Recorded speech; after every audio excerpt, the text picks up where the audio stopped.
What if God wants you to be rich? I was reading in the scriptures, Doctrine Covenants section 34, and I have here verses 18 through 20.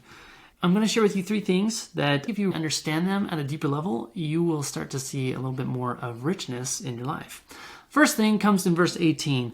The Lord deigns to give you greater riches, even a land of promise. There is this land of promise that you have in your mind, this place you want to go. To know that God wants to bless you with that. And it's a land flowing with milk and honey. It's like abundance. Then verse 19 gives us this second piece. It's this idea that I will give it to you for a land of your inheritance.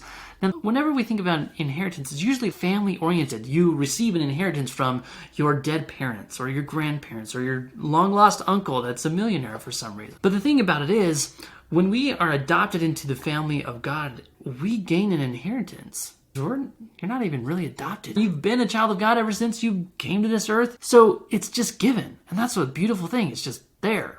You don't have to do a thing to get an inheritance. You just live, exist. And the third thing that I want to share with you is this idea that this shall be a covenant.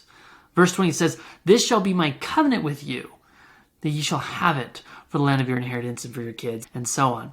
The thing about covenants is that it's a relational agreement. It incorporates a specific type of love, of loyalty, to know that one, God wants to bless you with the riches. Two, this is an inheritance given to you. And three, it's an actual covenant that he wants to promise you. That's pretty powerful. And when you remember that, you might just start making some riches, recognizing that God does want to bless you with riches, and he's even made a covenant with you to support you in fulfilling those things and creating them. So if you want to deepen your relationship with God and understand his nature and his character a little bit more, then I invite you to join the Inherent Identity family. You can find a link in the description below or in my profile.